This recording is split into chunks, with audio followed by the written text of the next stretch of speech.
Alrighty, I think we can get started. Welcome everybody, and thank you for joining us today for our donor call, where our CEO Beth Hassett will be updating you on how COVID-19 has impacted survivors, and how we've been able to adjust accordingly to ensure that survivors still have access to 24/7 services no matter what. The way that we've been able to adjust to the ever-changing challenges that we have all been facing this year has only been possible because of our wonderful donors like yourself. Before we get started, I just want to go over a couple logistics. So this call is being recorded, and we will be sharing the recording with everyone afterwards. We'd also like to encourage everyone who's joining us on the computer to use the chat feature if you have questions throughout the presentation.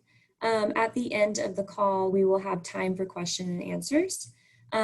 At the end, you will be able to unmute yourself if you would like to ask questions directly to Beth. But if you would prefer the chat feature, then at that time, we will ask any questions that have come through and Beth will answer them for you. Now I'd like to turn the call over to Beth. Hi, everybody, and welcome. It's nice to see your faces. I feel like 6 months ago, I barely knew how to use Zoom, and now it's my life. But it is a nice way to stay connected. So thank you for joining us. A lot of things have changed over the past 6 months as we've really worked with clients to figure out what they need and how we can support them and adapt our services to make sure they still feel connected and are getting the services that they need. Just to tell you what we've been up to, first of all, we have most staff working remotely, so most client services are being handled remotely using either the phone or a safe platform that I'll talk about in a minute.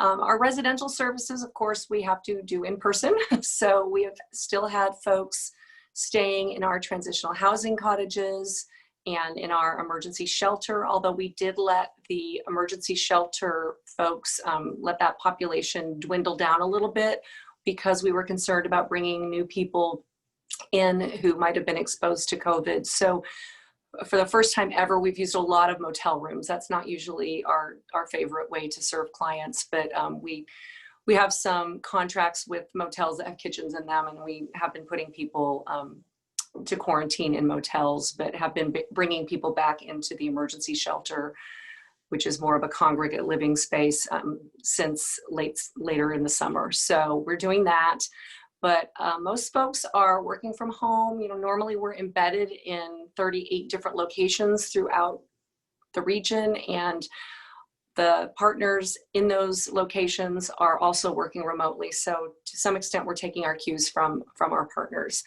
Our retail stores are open again since June 15th, our Weave Works store on Arden and our Fruit Ridge store, but we're keeping our True store, which is in our building in Midtown, closed for the near future because frankly, there just aren't a whole lot of people in Midtown, and we are concerned about having too many people in the same airspace. So those two stores are up and running. If you feel like shopping or donating, by all means. So I'll go through some of the adaptations that we've made, and then I'm happy to answer any questions that you might have. So one of the first things that we changed was a service that we had been planning to add, and we'd actually contracted with a software provider to create an online chat feature.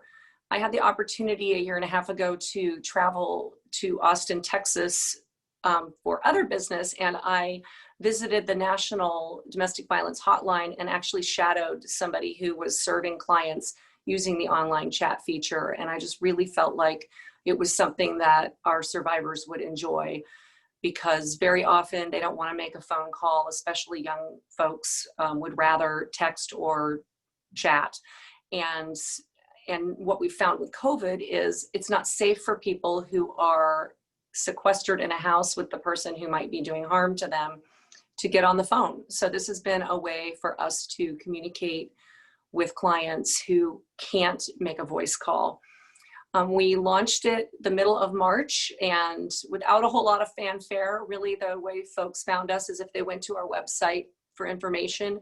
When the chat's available, a little box pops up that says that online chat's available, and we've been expanding the number of hours that we're offering that. It's really, just a staffing matter.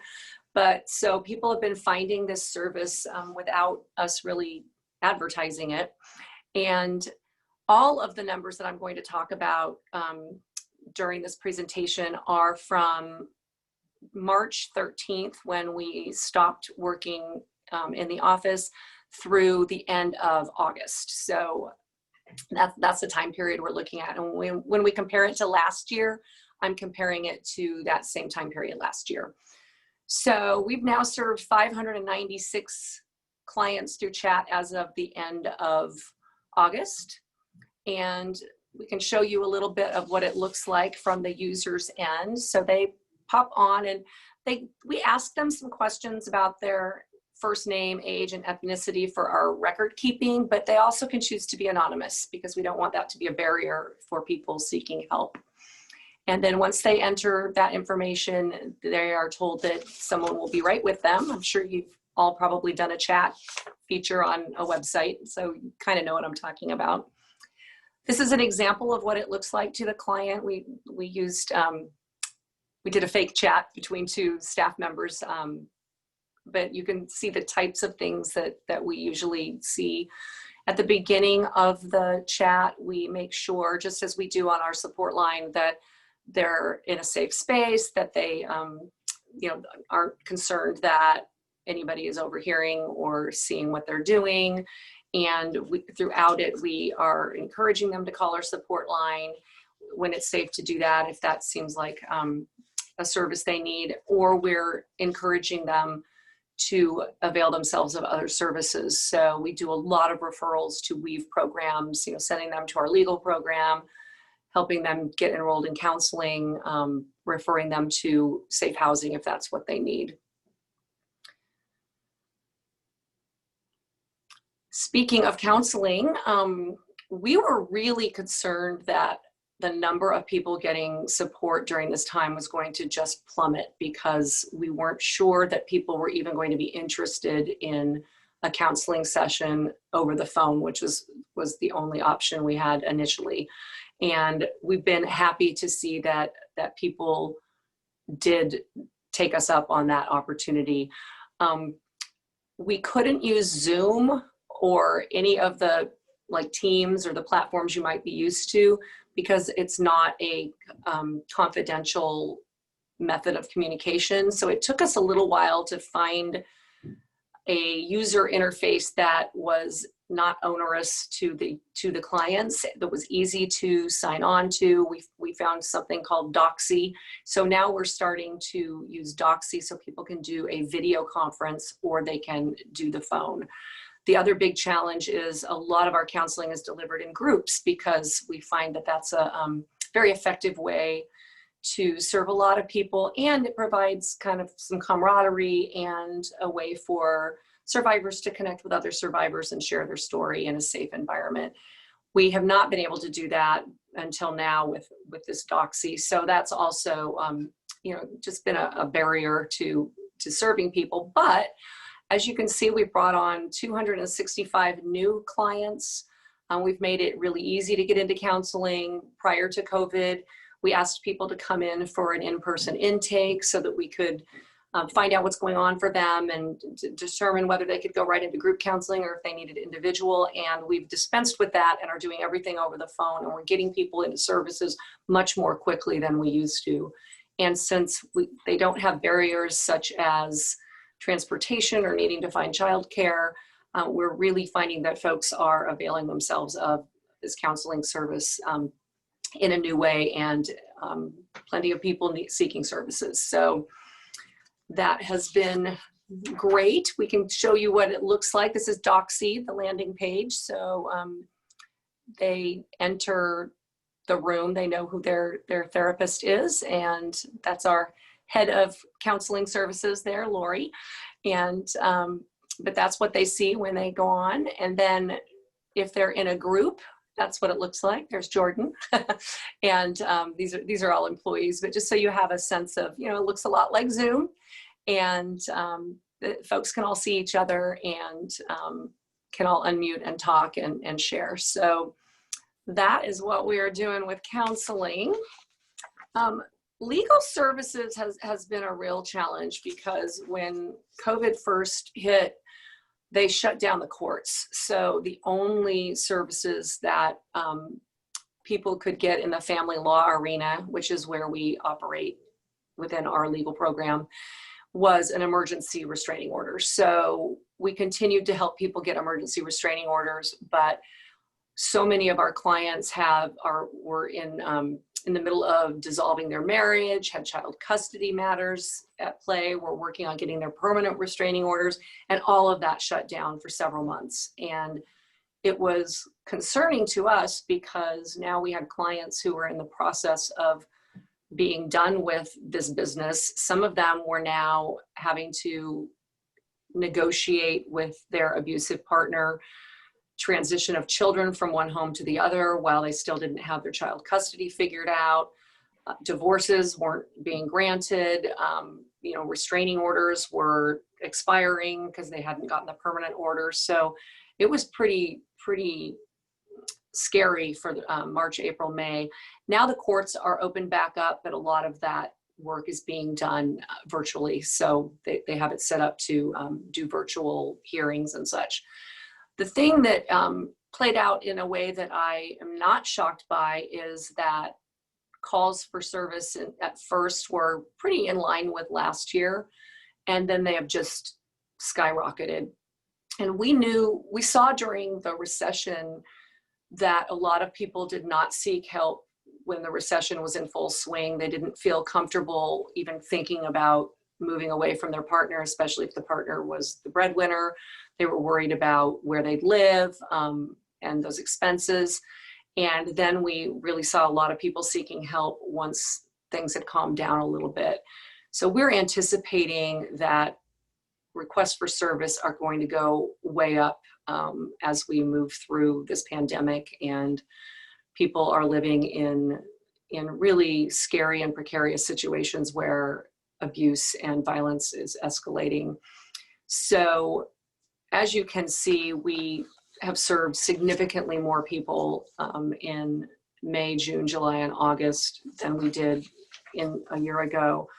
And more than 528 more calls have been answered on our legal line than they were last year. And the way the legal line works is if somebody's already called our support line, or maybe they're in another, receiving other services, they are routed to our legal line, and we do a little screening of them and then get them into services. So these represent individuals who have reached out and need either a restraining order or help with custody or a divorce. So our lawyers all have client loads of about 25 people that they're directly representing, and then we have multiple advocates that are working with as many as 20 clients at a time who are representing themselves in getting their restraining order or filing for divorce. So legal services are very, very busy right now. Prevention education is normally done in person and in schools and out in the community. And so we've really had to pivot during this time to continue to do this important work, but have to do it virtually. A year ago, we launched Weave Learn, and that is the product of a statewide grant that we have received to create curriculum and materials and do outreach to educators and administrators and teachers and students. And it's all, and parents and students, and it's all built on the curriculum we worked with the California Department of Education on and the new health education framework. So this is mandated content that teachers have to deliver in the classroom. And we created curriculum and materials that are appropriate starting as young as kindergarten and all the way up through 12th grade. So we already had this online platform that was built out prior to COVID, and we're continuing to add to it and add resources, and it's become just a vital tool for educators. So this is what it looks like on We've Learn, and the focus is on human trafficking, dating violence, sexual assault, and sexual abuse, all at appropriate age level for the kids that are being taught. So that's what it looks like for a teacher or a parent. So here's what it looks like for parents.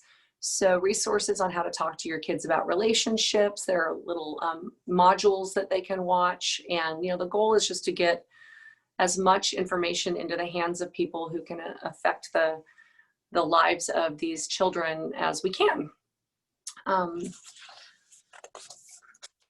This is how it looks for social service providers. One of the goals of this program is to make sure that in every single community in California, that teachers know who the resources are, and that social service providers know who their version of Weave is in their community. So a lot of what we're doing is making sure that social service providers have access to this information, and we're pairing people up and making sure that those relationships are happening between educators and administrators and the people providing direct services. So that's what that looks like. And then just as an example, we've got a little video that we actually created, and I'll talk about age-appropriate content after we watch this little video.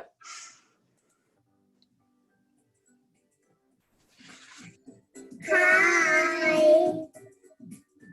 Did you know dogs can talk, but they don't use words? What? They might wag their tail if they're happy. They might even smile. They might hide if they're scared. Before you pet a dog, you should ask if it's okay. Ask the owner for permission or consent. Can I pet your dog? Always ask before touching animals. And always ask before touching people or anyone's body, even family and friends. Ask your friend if they want a high five. Can I give you a high five? Ask your friend if they want a hug. Do you want a hug? Ask your friend if they want to sit next to you. Do you ask first? Good job. Good job. Always ask first. Always ask first. Thank you.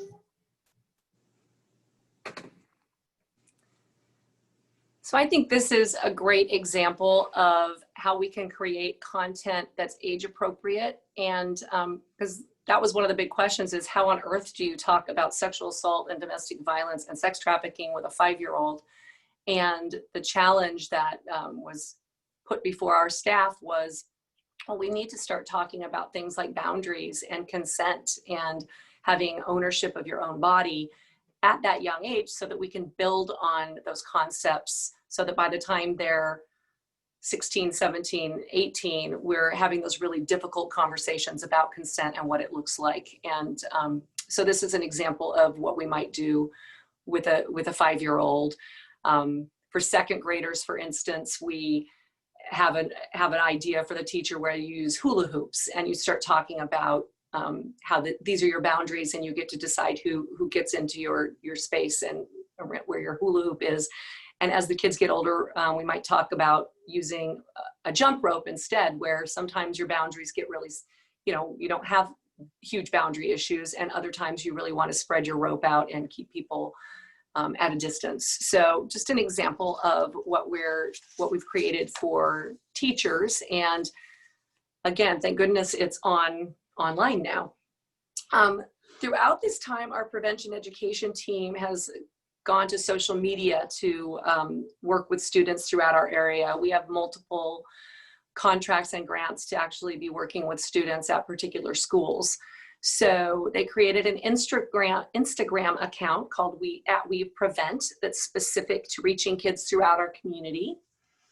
You can see the Weave Warrior Wednesdays. We have a social media comic series that talks about a variety of issues, including bullying here in this standpoint, because we know that bullying can be part of violence in children's lives.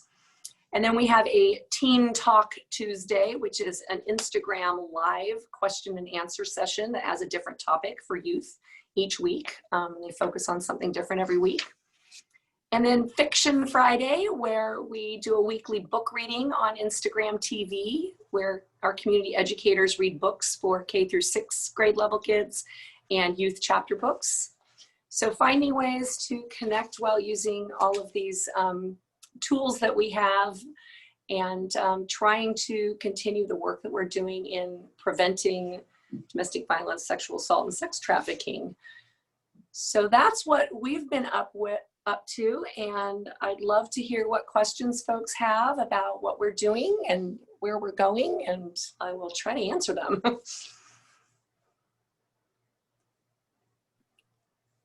Hey, Beth. It's Barb. Hi. That was great. That was very informative. So your prevention education, is there like a counselor at the schools that is working with you and disseminating this information, or how do you do that without school being in session? In some cases, we're working directly with the teachers. Mm-hmm. So we're in Leah Tata Floyd School. We're in several of the high schools down in South Sac. So we already had relationships with the teachers, and in some cases with the counselors. So we're continuing to work with them. We were putting together packets of information and tools that we've been disseminating that they can give out to the kids as well. So a lot of what our educators have been doing is actually giving materials that the parents can come pick up when they're picking up their lunches, etc. So that's the challenge with prevention education. It depends so much on the willingness of the school to participate with what we do. And we know that when we have those deep relationships and we're in those classrooms on a weekly basis, even if it's virtually, that's what's really going to affect change in students' lives. It's great and we do it, but it's not optimal during regular times to just go in and do an assembly at a high school. You can imagine high schoolers in an assembly. But when we can work really deeply and have clubs of youth that meet regularly, and in this case via Zoom, and have some champions in the high schools, junior highs, and middle schools. That's where elementary schools. That's where we can affect the most change.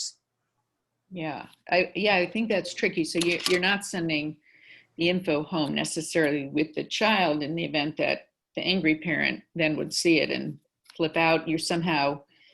They're proposing that maybe their family's in a little trouble, or how do you reach? Some of it, it's more about prevention rather than intervention with the kids. Okay. So that's why we created the Warriors comic book stuff. It's a much lighter touch than actually intervening. Yeah. And yeah. Good. And then everyone just is getting the same info, so it's not targeted. Exactly. And if a teacher suspects that there's some violence going on, then we can refer them to direct services. I think one of the things that everybody's really nervous about right now is we've got a lot of kids stuck at home without those usual mandated reporters having eyeballs on them. Right. And so I think the whole community is very concerned about how much child abuse might be going on or how much violence kids might be witnessing right now. And we don't know what's going on because we aren't seeing the kids in a usual way. So interesting. Weighs heavy on us. Yeah, I can imagine. Wow. Wow. I have a question. Because I really love the fact that you guys are able to do chatting online and stuff like that. I think that's fabulous.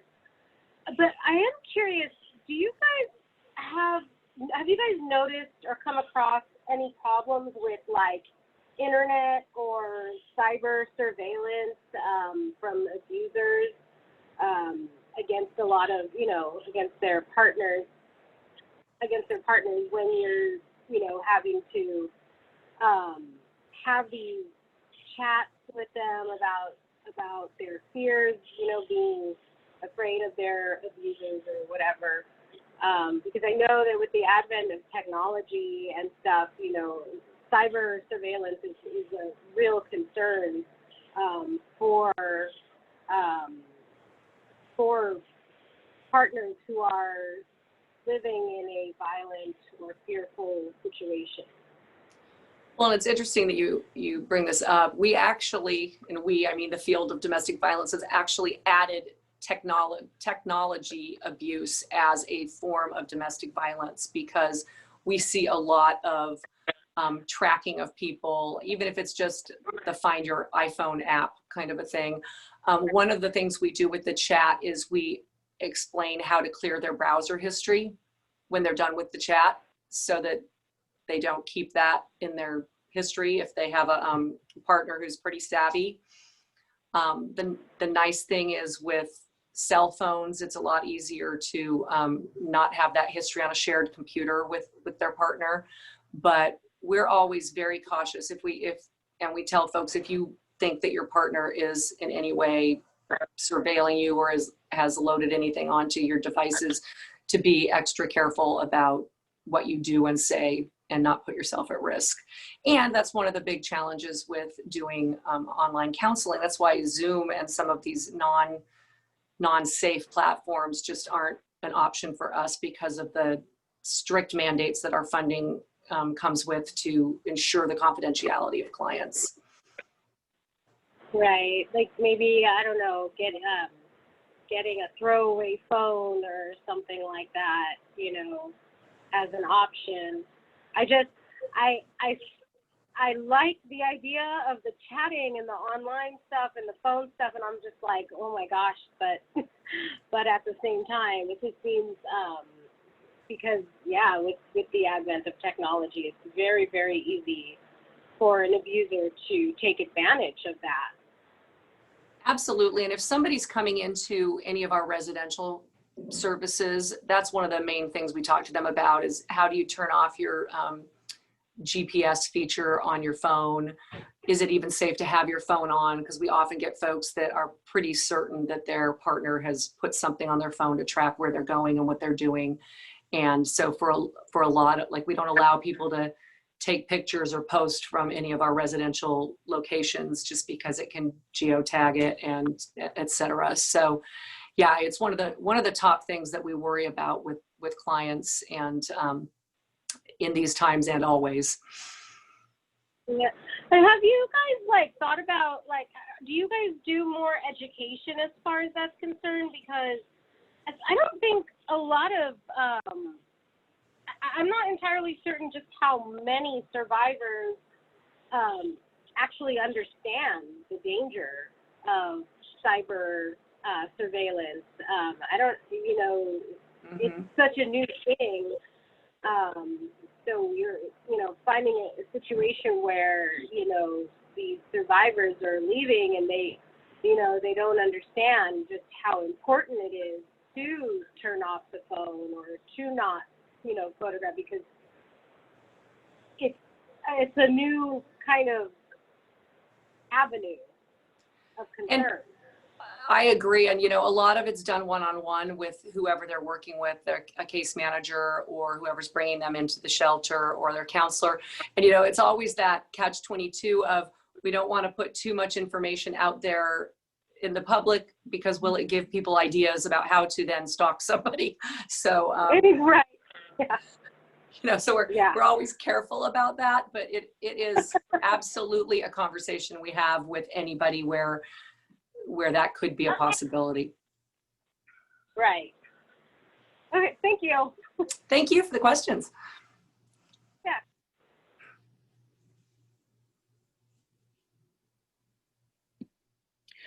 Okay, Beth. So what other fundraising things can we do to kind of get you some money from new sources? I think we're looking differently at grant opportunities. suddenly facilities has become a big issue as we look at how are we going to safely bring people back into our main buildings and serve them. So we've got a lot of modifications that need to be done to our facilities to keep people safe. And those aren't necessarily funding opportunities that we've ever really looked at that much. So that's one thing. Security and safety has become a huge issue for us. We're coming up on the holidays, and so we're meeting today about, in the past we've had this holiday shop where clients could come in and pick out gifts for their kids, and we're feeling like people are going to need that more than ever, and more support during the holidays to be buying holiday meals and providing presents, etc. So we'll be going out to the community with those needs very shortly, to make sure that people have what they need during the holidays. I think one of the biggest needs we have also is we're gonna have a whole lot of people who are out of work, and how can we be helping position survivors who are either staying in our residential services or are just contemplating leaving? How can we assist them in getting employment that can help pay for the very expensive housing that we have in our community, and how can we find enough housing for them? I don't know if that answered your question, but Yeah. No, it just shows there's a lot of need. So, yeah. Well, I'm sure you'll keep us informed of how we can help and spread the word to friends, and, drop things off for you, or, yeah. So when you say you have concerns about the security, is that just because you feel like people now know where your residences are? Or no, a lot of it's security. First of all, security around COVID, but also just security of our building. We're making some changes at our building at K Street, moving all of our client services downstairs so that the general public doesn't need to come upstairs, because we do very often get angry partners who come to our building and are trying to get in. So it's called hardening the target, which I did not know until we had an assessment done, that making sure that people really can't get very far in our building unless they have a good reason to be there and are seeking services. So we're always worried about angry partners coming looking for clients. okay. My name is Sandy. I came in late.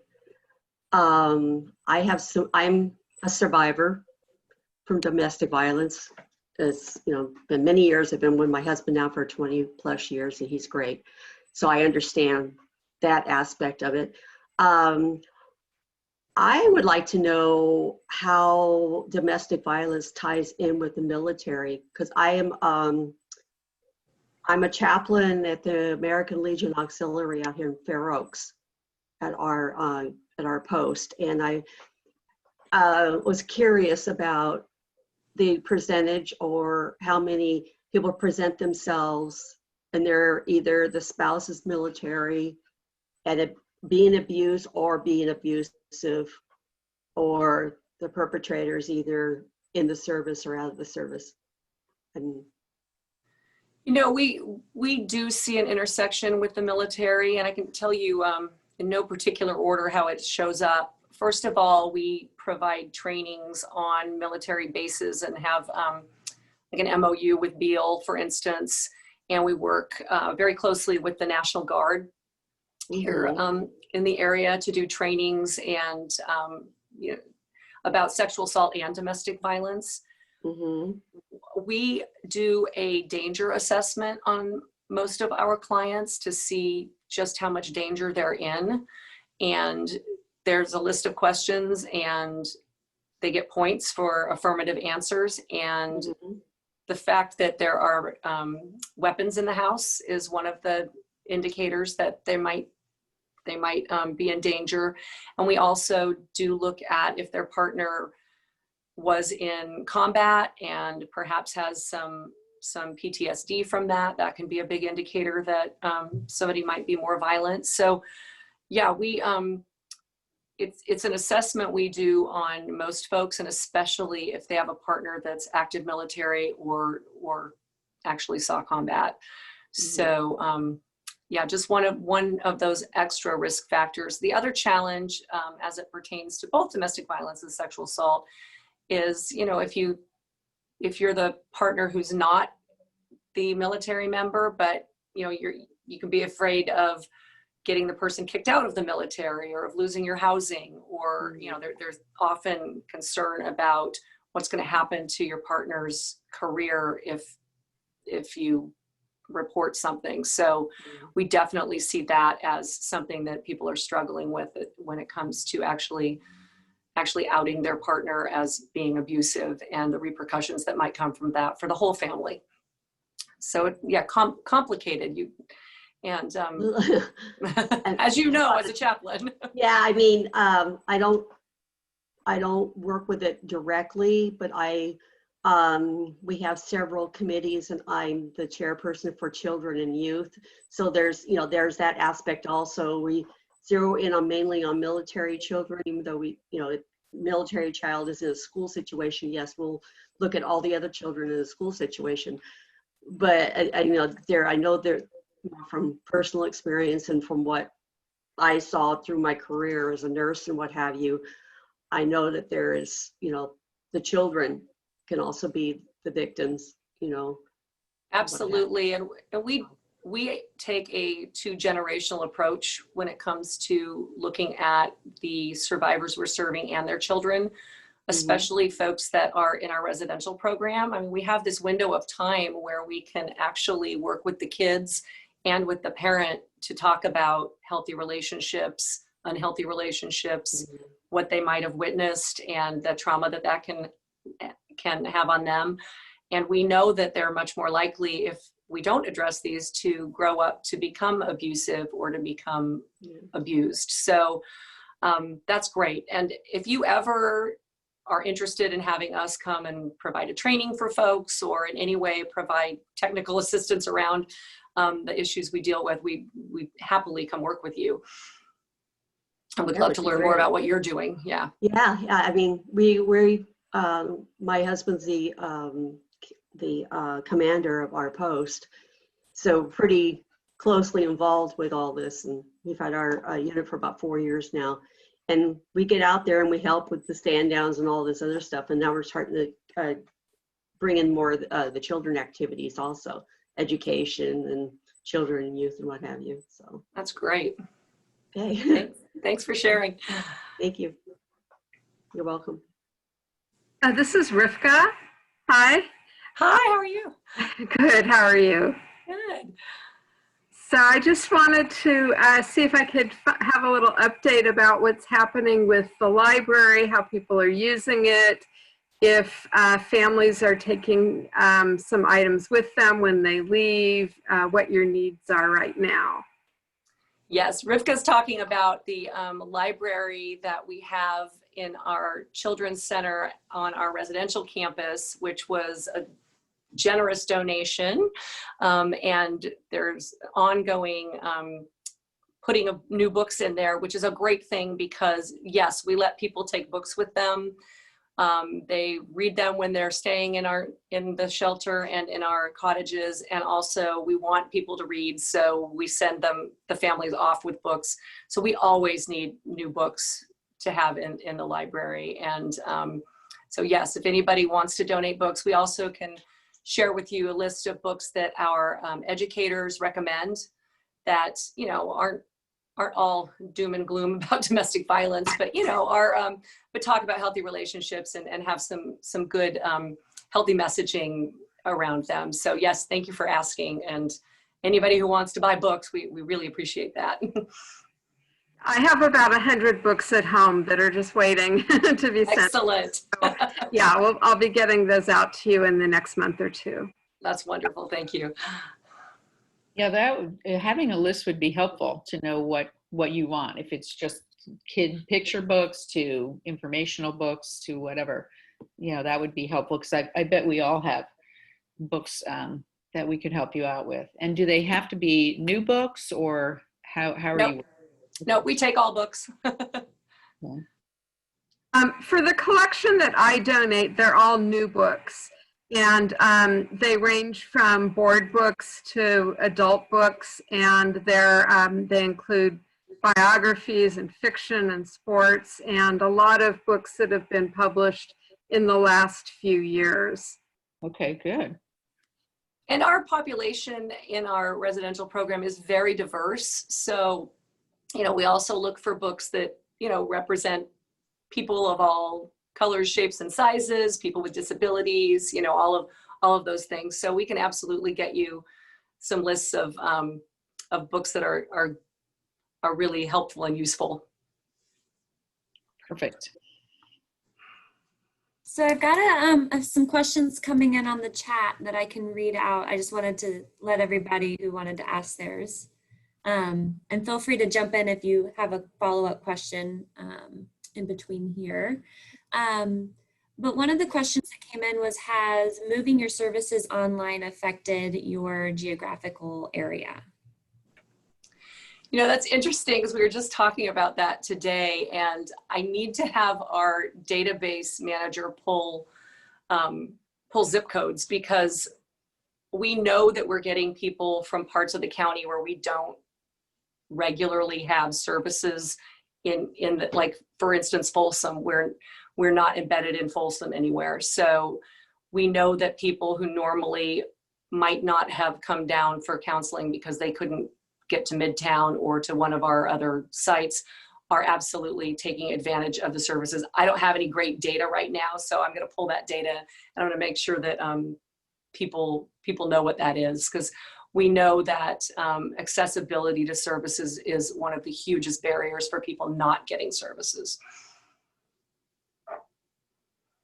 Another question that's come in is, what is the average length of stay at the Safe House, and has COVID changed that? Pre-COVID, the average length of stay was about 60 days in emergency shelters, so at our Safe House or in our 5 apartments that we have in another location. Since COVID, it's stretched out to longer than 90 days, just because people aren't feeling safe moving out and going anywhere else. People can stay in our transitional housing cottages. We have 6 cottages on our Safe House campus, and then we have 2 apartments. They can stay up to 2 years, and most people stay that long because they're working towards longer term goals like steady employment that can help pay for the place that they're going to move to, or finishing up their education, or they're folks with a lot of barriers to moving out on their own. So yes, COVID has absolutely extended the amount of time people are staying with us. And it's a pipeline always. We bring people into emergency shelter, a subset of them end up in our transitional housing, and then eventually they move on to permanent housing. And when there's not much permanent housing in our community, as there isn't right now, then there's nowhere for people to go, and it really clogs that pipeline of getting people through and out out on their own and successfully living beyond that abusive relationship that they came out of. So that's one big concern with COVID, is we really are thinking that we're going to continue to see that pipeline kind of clogged up in emergency shelter. So I've got 2 questions that are around law enforcement, so I'll kind of present them together.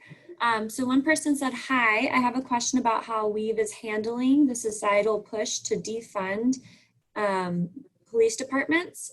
When I was employed with Weave, we did what we could to avoid putting clients in danger with law enforcement, but some things are unavoidable. Will there be changes going forward in regards to survivors and Weave's partnership with law enforcement? And then a different question that came through was, have you seen changes in the way that you work with local law enforcement? So our relationship with law enforcement is complicated. On the one hand, we have advocates who are embedded in the Elk Grove Police Department and the Citrus Heights Police Department. And just last week, we got word that the Sheriff's Department was successful in securing federal funding that will embed 2 more advocates in the Sheriff's Department.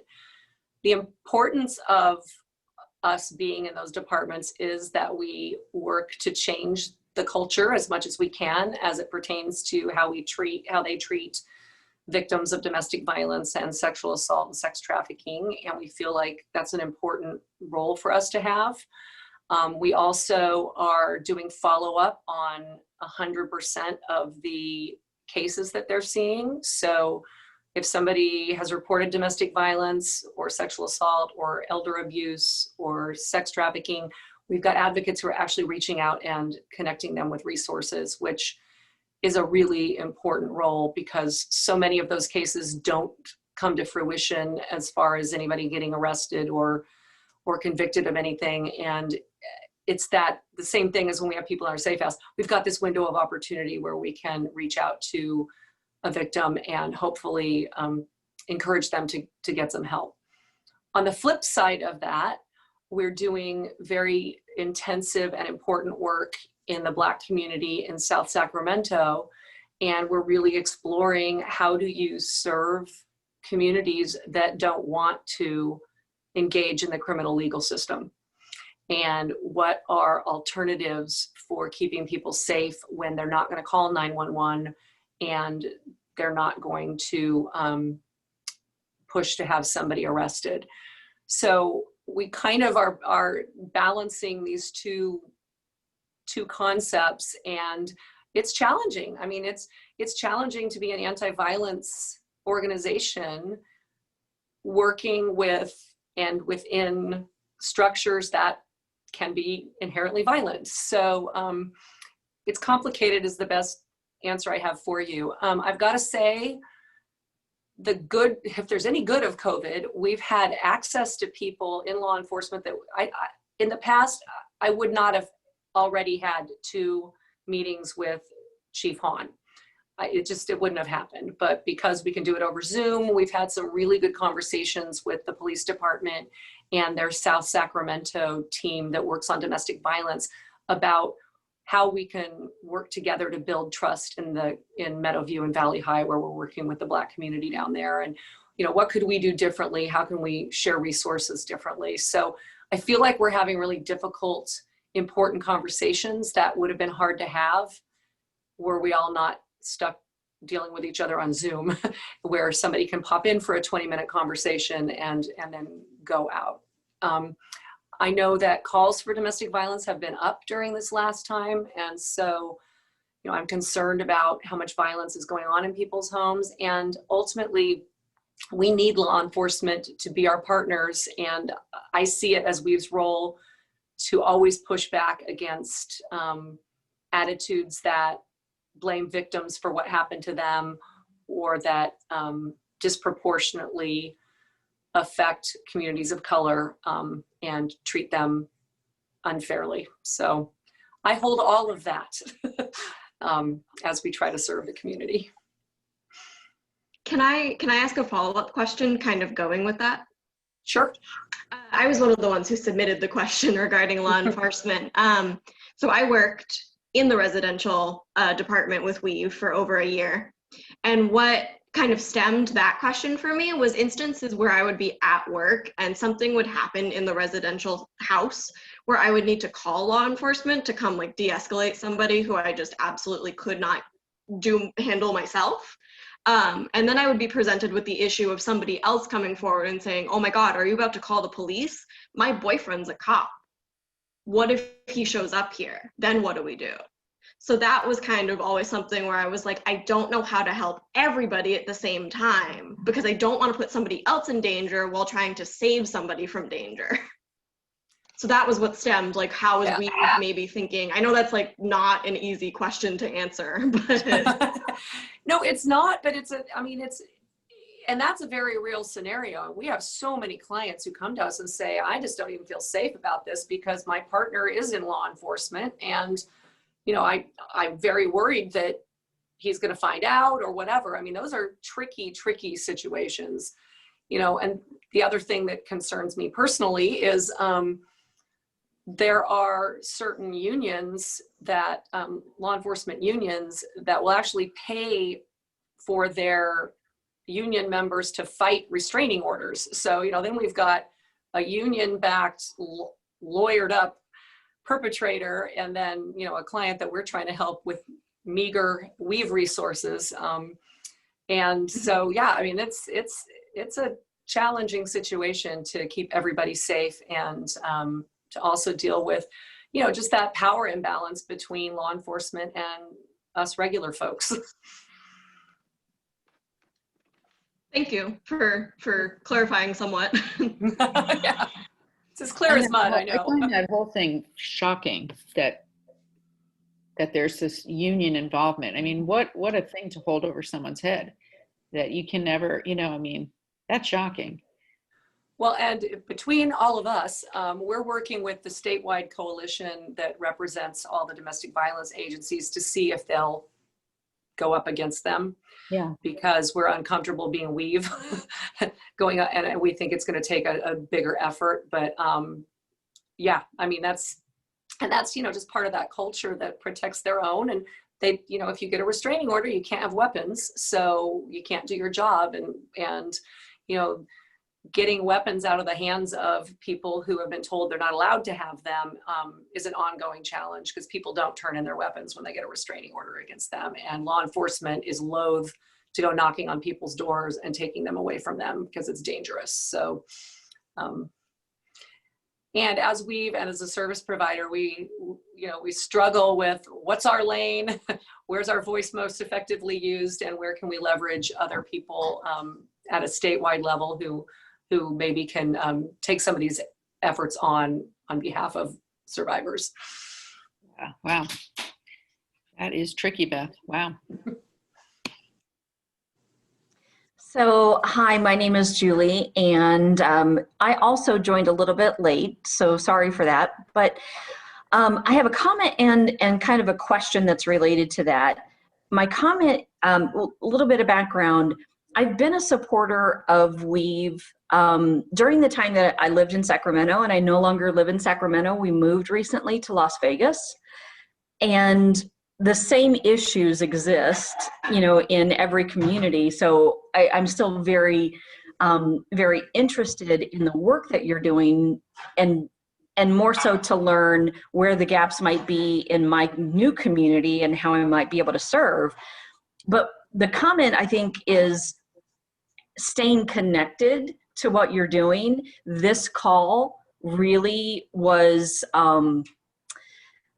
it was a game changer, to be perfectly honest, because up until now, you know, I've gotten emails and I've supported in various ways when I lived in the community, Walk a Mile and Weave Works and other things, but staying connected in this very personal way, if you will, and as personal as it can be in this day and age, I think it's kind of reignited some passion for me in terms of how I can support.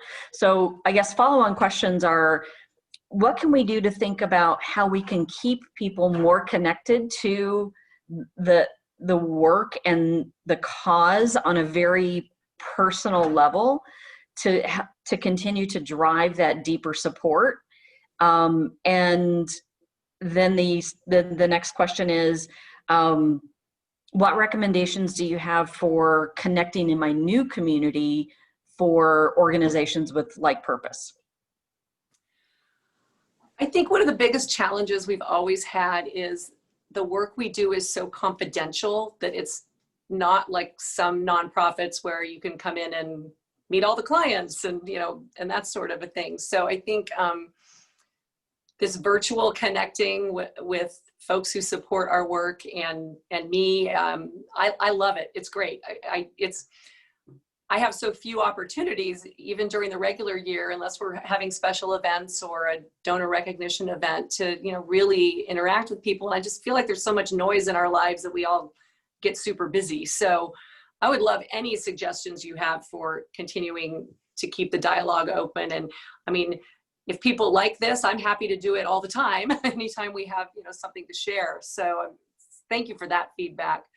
I don't even know who the domestic violence and sexual assault organization is in Las Vegas, but I will find out because I'd love to know what they're doing. It's always fascinating to me to know what other folks in other states are doing, because they have different funding structures, they have different mandates for how they serve clients, et cetera. So, and I'm sure that there is really interesting work happening around sex trafficking in Las Vegas, would be my guess, because where there's demand, there's certainly somebody supplying. So I'm assuming that Jordan has your contact info, and I will reach out and see if I can figure out who the agency is there, and whether, you know, in some communities, rape crisis is separate from domestic violence, is separate from sex trafficking. We happen to do all three of those things. So it may be multiple organizations down there doing that work. But yeah, maybe you can be that connector between us and them, and we can learn from each other.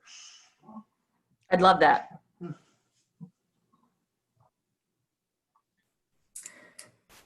I think we got all of the questions that I see on the chat. Does anyone have any further questions?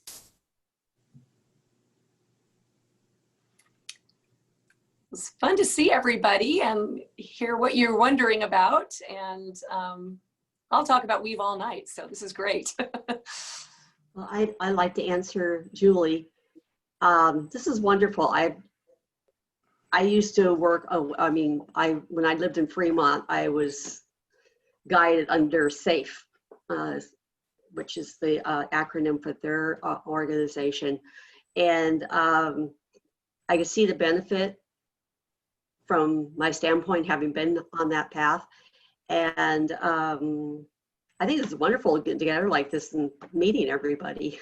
So I spent many years, for 38 years, I was a mother-baby nurse, and I got to the point where I was able to pick out an individual who was abusing the mom.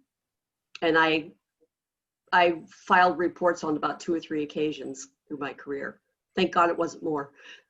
But you can tell when you see, see people in the most vulnerable state when they're having a baby, and you know that during pregnancy, that's the worst time for any domestic violence, because that's when mine occurred. And just, seeing that going on and being able to feel what a guy is doing, because I put a few guys in their place when I was doing consults with them and everything, and then stuck around and told the nurses what was going on. And there were times on PM shift that the perpetrator was escorted out of the hospital. So again, this is a very good platform, and I hope you guys do this again. Thanks. And I just want to say, we know that engaging medical providers in helping us identify victims is one of our best strategies. We're embedded at the Sacramento Native American Health Center. And one of the main things we've done over there was help them implement a seen alone policy, that every single patient who comes in is seen alone first and is asked if they're being abused by anybody. And the number of disclosures has just gone through the roof, because they feel safe and they're with a trusted medical provider who they feel comfortable telling. And, I always chastise my Kaiser nurses when they go, "Nobody's abusing you at home, are they?" And I'm like, that is not how you ask that question. No, really. I mean, come on. I mean, Kaiser is very good about having that question, but I think some people probably need to be taught on how to correctly ask. Because when I worked labor and delivery, it was very difficult sometimes to not have the partner there. Right. If we suspected something was going on. And I taught prepared childbirth classes years ago through Kaiser, and I was able to pick up a few cases that way too, just by watching them, their interactions and stuff. And we've had great success with dentists, believe it or not. I think people trust their dentist for some reason. So that's a lot of referrals from dentists. So, we take it where we can get it. But well, thank you for that work and for reminding me of the importance of our medical partnerships, because that's really made a big difference. Yeah, I'm retired now, so I don't work with it anymore, but still have the radar up. So that's what we all need to be doing, recognizing and responding and referring. So yeah, well done. Well, thanks to all of you. Good to see some of you again or for the first time. Yes, thank you. And if anybody has any follow-up questions, Beth's email address and phone number are here on your screen. But I'm Jordan, who sent you the meeting information. So feel free to also email me back to that email if you have questions, and I can get those to Beth as well. Thank you all for joining us. Yeah, thank you guys for doing this. It's great. Thank you. Thank you. Have a great evening. Stay safe and healthy. Okay, you too. Bye-bye. Bye.